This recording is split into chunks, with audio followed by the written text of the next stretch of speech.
March 5 ay ang ika-4 na taong anibersaryo ng pagpapasara ng ABS-CBN.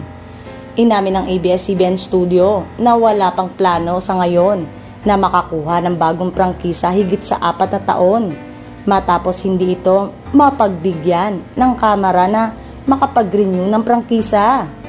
Bagamat bumabawi na ang network pagdating sa kita, mas prioridad nito ang pag-focus sa mga digital streaming at sa pakikipag-sosyo at sanipwersa sa iba't ibang platform. Nilinaw ni Katigbak na hindi raw ABS-CBN ang nag-initiate ngayon ng panukala sa Kongreso, kundi ang Makabayan Bloc sa Kongreso. Tila prioridad ng ABS-CBN ang iba nitong initiatives pagdating sa partnership sa ibang TV network at pagpapalabas ng ABS-CBN content sa iba't ibang digital streaming platform para manumbalik ang tagumpay ng dating broadcast giant. Unti-unti na raw nakakabangon ng ABS-CBN mula sa pagkakalugmok nito sanhi ng kawalan ng bagong prangkisa. Sa annual shareholders meeting nang inulat na nga ni ABS-CBN President at CEO Carlo Katigbak na gumaganda na muli ang kita at benta ng Kapamilya Network ngayon.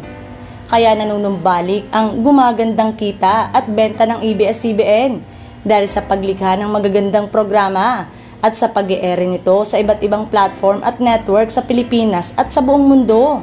Dagdag niya, tuloy pa rin ang partnership ng ABS-CBN sa ibang network gaya ng GMA7, TV5 at A to Z.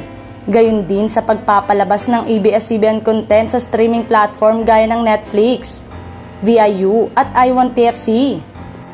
Patuloy pa raw nila itong pinag-uusapan at kung maaayon ba ito sa plano nilang tahakin ng kumpanya. Aniya, the filing of the franchise bill is initiated by a member of Congress not by ABS-CBN. Kahit wala na sa Free TV, nananatiling aktibo sa online platform ang ilang programa ng network. Maaalalang sa pagtatapos ng pagdinig noong July 10, 2020.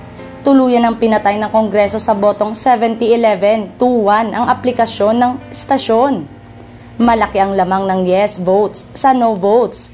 Ibig sabihin nito, tuluyan ang ibinasura ng House Committee on Legislative Franchises ang renewal application ng Kapamilya Network ng kanilang prangkisa. Ang yes vote ay pabor na hindi bigyan ng bagong prangkisa ang istasyon.